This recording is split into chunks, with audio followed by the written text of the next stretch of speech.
안녕하세요. 하루 필수 말씀 충전 하필 큐티 조종환입니다. 오늘 함께 나눌 하나님 말씀은 요한복음 18장 39절에서 19장 16절까지 말씀입니다. 어제 본문과 살짝 이제 연결을 해서 읽어보죠. 빌라도는 이 말을 하고 다시 유대 사람들에게서 나와서 이야기합니다. 나는 그에게서 아무 죄도 찾지 못하였다. 6월절에는 내가 여러분에게 죄수한 사람을 놓아주는 관례가 있어. 그러니 유대 사람들의 왕을 놓아주는 것이 어떻겠소? 이 빌라도는 계속해서 이제 예수님을 유대인의 왕이라고 지칭하는 것을 볼 수가 있습니다. 이것은 물론 이제 빌라도가 예수님을 모욕하는 그런 발언으로 사용이 되었겠지만 자신도 모르는 사이에 진리를 지금 이야기하고 있는 것으로 우리가 보는 그렇게 보아지는 거죠. 빌라도는 예수님을 모욕했을지 모르겠지만 그 말은 사실이었습니다. 근데 이제 유대인들의 반응이 이런 거죠. 그 사람이 아니요 바라바를 놓아주시오 라고 그렇게 외치게 되는데 바라바는 강도였다 라고 이렇게 기록을 하고 있습니다. 우리가 예수님께서 말씀하셨을 때에 예수님은 선한 목자라고 그렇게 이야기를 하셨습니다. 그러면 이제 목자는 이 자신들의 양을 살리기 위해서 목숨을 버리는 존재이지만 이 강도는 그들의 것을 빼앗고 죽이는 일을 하는 것이다 라고 그렇게 말씀하신 적이 있어요. 그러니까 이 바라바는 이런 측면에서 예수님의 목자됨과는 정상반된 사람입니다. 그런데 지금 유대인들은 목자를 풀어달라고 이야기를 하는 것이 아니라 강도를 풀어달라고 하고 있습니다. 그러니까 자기들을 죽이고 빼앗고 멸망시키려고 하는 자를 지금 풀어달라고 이야기를 하고 있는 것이죠. 그리고 이 바라바라고 하는 이름의 뜻은 아바의 아들, 아버지의 아들이라고 하는 그 이름을 가진 그 강도를 지금 풀어달라고 이야기를 하고 있는 거예요. 아버지의 아들입니다. 예수님도 아버지의 아들이십니다. 그런데 예수님이자 참 목자이신 분은 하나님 아버지의 아들인데 이들은 지금 누군지 모르는 그 아버지의 아들, 이 강도의 아들이라고 부르는 것으로 봐서 이 처음부터 살인한 자의 아들일 수 있겠죠. 그러니까 이런 이미지 자체가 예수님과 이 바라바가 상반되는 모습으로 등장하는 것 자체가 이 목자와 강도 그리고 하나님 아버지와 이 사탄의 세력의 아들 이런 대비로서 등장하고 있는 것을 우리가 보게 되고 그들은 영 다른 선택, 잘못된 선택을 하고 있는 것을 우리가 보게 됩니다. 그때 빌라도는 예수님을 데려다가 채찍으로 치게 됩니다. 이 채찍으로 치다라고 하는 것은 어떤 죄를 인정해서 때리는 것이 아니라 이들이 지금 죄의 유무와 상관없이 그냥 때리는 그런 행위를 보여주게 됩니다. 이 보여주기식의 재판인 것을 우리가 보게 돼요. 이 보여주기식의 재판이 이제 어떤 식으로 예수님을 경멸적으로 만드느냐, 병정들이 가시나무로 왕관을 엮어서 예수님의 머리 위에 씌우고 자색 옷을 입힌 뒤에 예수님 앞으로 나와서 유대인의 왕 만세하고 소리치고 손바닥으로 얼굴을 때립니다.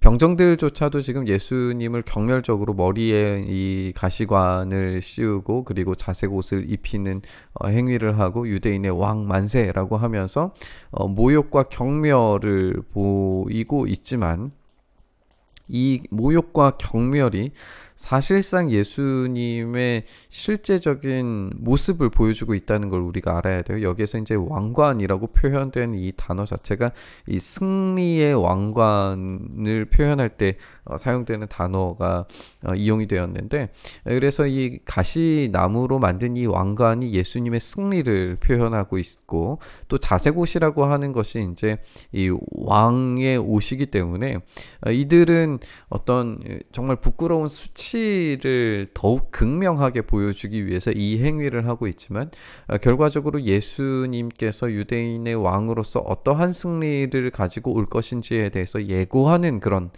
말이 되고 있다는 걸 우리가 보게 되는 거예요. 그때 빌라도가 다시 바깥으로 나와서 유대 사람들에게 말합니다. 보시오, 내가 그 사람을 당신들 앞에 데려오겠소. 나는 그에게서 아무런 죄도 찾지 못했어. 나는 당신들이 그것을 알아주기 바라오. 자기의 이제 책임을 분리하고 있죠. 지금 어떤 판결을 내리기 전에 책임은 당신들에게 있다라고 지금 물고 있는 거예요. 이것은 이제 어떤 권위를 앞세워서 어떤 유책 관계도 자기가 가지고 가지 않고 당신들이 바라는 그 일들을 하더라도 나에게는 책임이 없다라고 하는 것을 아주 분명하게 보이려고 하는 겁니다. 예수님께서 가시관을 쓰시고 자색 옷을 입으신 채로 나오시니까 빌라도가 그들에게 보시오, 이 사람이요 라고 지금 말하고 있습니다. 근데 이 사람이다 라고 하는 말 자체도 굉장히 의미심장한데요. 그게 뭐냐면 이 사람이다 라고 하면서 이제 이 대명사가 붙어져 있어요. 우리는 이 표현이 이제 익숙하지 않지만 the man인 겁니다. 그 사람, 이 사람입니다. 유일한 사람을 지칭하는 것인데 이 유일한 사람을 지칭하는 것은 어디에서 사용하냐면 이 헬라어 그리스어 번역에서 창세기에서 아담을 표현할 때에 이런 방식의 이름을 사용할 수 있었습니다. 그러니까 지금 이 사람이요 라고 지금 보여주는 예수님은 새로운 아담이신 거예요. 지금 이 사람이라고 표현하는 것은 그냥 단지 이 어떤 소개하는 그런 인물의 소개일 수 있겠지만 빌라도가 의도하지 않은 상황에서 이미 예수님을 새로운 아담으로 소개하고 있다는 겁니다. 이것은 굉장히 의미심장한 요한의 표현입니다. 대제사장들과 경비병들이 예수님을 보고 외칩니다. 십자가에 못 박으시오, 십자가에 못 박으시오. 그러자 빌라도는 그들에게 당신들이 이 사람을 데려다가 십자가에 못 박으시오. 나는 이 사람에게서 아무 죄도 찾지 못했어. 다시 한번 이 책임을 그들에게 전가하고 있는 것을 우리가 보게 되죠. 유대 사람들이 그에게 대답을 합니다. 우리에게는 율법이 있는데 그 율법을 따르면 그는 마땅히 죽어야 됩니다. 그가 자기를 가리켜서 하나님의 아들이라고 하였기 때문입니다. 지금 유대 사람들이 선언하는 내용도 지금 예수님을 하나님의 아들이라고 소개하고 있잖아요. 이것은 이제 그들의 언어로 이것이 유책 있는 그들의 율법에 따라서 죽어 마땅한 이야기라고 소개하고 있는 것이지만 사실입니다. 명백한 사실입니다. 우리 예수님은 하나님의 아들이십니다. 그렇게 오셨고 그분께서 하나님의 아들이신 분께서 이 일들을 지금 당하고 계시는 겁니다. 우리가 이 하나님의 아들로 등장하는 부분에서 이제 바라바를 다시 생각을 할 수가 있겠죠. 바라바는 어떤 한 아버지의 아들일 수 있지만 예수님은 하나님의 아들이십니다. 그들은 이 하나님의 아들을 지금 죽이려고 하고 있는 거예요. 그런데 이 말을 듣고 이 빌라도가 더욱 두려웠다라고 이야기를 해요. 이것은 유대인들을 두려워했다라고 생각하기는 좀 힘들 것 같고 이 두려움의 원인은 아마도 이 하나님의 아들이라고 표현한 이 말 때문이었을 거예요. 왜냐하면 로마는 다신교 사회였고 이 다신교 사회라고 하는 것이 이제 우리가 그리스 로마 신화를 봐서도 알지만 이 신들이 인간과 동일한 모습을 가지고 있는 것을 많이 발견을 합니다. 그러니까 하나님의 아들이라고 해버리면 이 빌라도는 그 많은 신들 중에 한 사람이 지금 인간의 모습으로 현현에 있다라고 생각을 할 수 있잖아요. 그렇기 때문에 더욱 두려워했을 거예요. 그래서 다시 관저 안으로 들어가서 예수님께 질문합니다. 당신은 어디에서 왔어? 이건 이제 다신교적인 질문인 거죠. 어디에서 왔느냐라고 질문합니다. 우리는 답을 알고 있습니다. 왜냐하면 우리는 예수님께서 하늘로부터 오신 하나님의 아들이시라는 것을 알고 있어요. 그런데 이 빌라도는 제대로 깨닫지 못하고 참되게 그 알을 가지고 있지 않기 때문에 그는 당신은 어디에서 왔소? 라고 질문하지만 예수님께서 아무 대답도 하지 않으심으로써 그가 아직 무지와 어두움 가운데 놓여져 있도록 만들어 놓으십니다. 그래서 이제 빌라도가 예수님께 말하는 거죠. 나에게 말을 하지 않을 작정이요. 나에게는 당신을 놓아줄 권한도 있고 십자가에 처형할 권한도 있다는 것을 모르시오. 여기에서 이 권한이 지금 어디로부터 오는 것인지에 대해서 빌라도는 전혀 깨닫지 못합니다. 어디로부터 왔느냐라고 그렇게 예수님께 질문하지만 자기의 권한이 어디로부터 오는지에 대해서도 알지 못하고 있는 무지한 사람입니다. 예수님께서 대답하십니다. 위에서 주지 않으셨더라면, 이것이 이제 예수님께서 오신 곳이고 그 권한을 받으신 곳입니다. 당신에게는 나를 어찌할 아무런 권한도 없을 것이요, 그러므로 나를 당신에게 넘겨준 사람의 죄는 더 크다 할 것이요 라고 하면서 이제 이 참된 권한과 권위가 누구에게 있는가, 예수님께서 지금 선언하고 계시는 걸 보게 됩니다. 이 말을 듣고서 빌라도는 예수를 놓아주려고 힘쓰게 됩니다. 그러나 유대 사람들은 이 사람을 놓아주면 총독님은 황제 폐하의 충신이 아닙니다. 자기를 가리켜서 왕이라고 하는 사람은 누구나 황제 폐하를 반역하는 자입니다. 이러면서 이제 빌라도를 올무에 걸려 넘어지게 만드는 거죠. 황제 폐하를 반역하는 이 사건은 이 로마에서 가장 강력한 이제 위협입니다. 그렇기 때문에 이 빌라도가 풀어주려고 하는 이유는 어떤 신과 관련되어져 있는 그런 다신교적 상황에서 놓아주려고 하는, 자기가 그 위험과 부담을 벗어나기 위한 노력이었겠지만, 이제 황제 폐하를 걸고 넘어지면서 이 정치적인 것으로 연결이 되니까 이 빌라도는 선택할 수밖에 없는 거예요. 이제 걸려 넘어진 겁니다. 그리고 이 방식이 지금 어떤 종교적인 것과 정치적인 것이 연합하여서 예수님을 죽이려고 한다라고 하는 이 빌라도와 대제사장과의 관계를 보여주는 그런 모습이라고 볼 수도 있습니다. 빌라도는 이 말을 듣고 예수님을 데리고 나와서 리토스트론이라고 부르는 재판석에 앉게 됩니다. 근데 여기서 이제 우리가 보는 본문은 빌라도가 앉았다라고 이렇게 되어져 있는데, 원어에서는 이게 빌라도가 앉았을 수도 있고 예수님이 앉으셨을 수도 있다라고 그렇게 해석이 가능합니다. 두 가지 모두가 가능합니다. 여기서 이제 빌라도가 재판석에 앉았다는 것은 이제 당연히 이 재판석에서 지금 재판을 하는 입장이기 때문에 앉을 수도 있지만, 사실상 이 재판석에 앉는 권위를 주시는 분은 하나님이시기 때문에 빌라도가 이 재판석에 앉는 것이 우습습니다. 그런데 예수님께서 이 재판석에 앉으셨다라고 생각이 되어지면 빌라도는 예수님을 경멸하는 그런 표현으로서 재판석에 앉히게 되는 것이겠지만, 예수님께서 이 재판석에 앉으셔서 재판을 받으심으로써, 아니 또는 여기에서 이제 이 종교와 정치 세력의 합종으로 자신을 심판하려고 하는 그것을 심판하심으로써 예수 그리스도께서 참된 주권을 가지고 심판하시는 분이시라는 것을 역설적으로 보여주는 그런 장면이 될 수 있습니다. 그날은 6월절 준비일이고 때는 낮 12시쯤이었다라고 이야기를 하는데, 이 준비일이라는 말과 12시쯤이라고 하는 이 말 자체가 보여주는 것이 이 6월절의 양을 준비하고 이 양을 죽일 준비를 하는 아주 이제 명절의 열기가 이제 뜨거워지는 그런 시간적인 배경을 우리에게 설명해주고 있어요.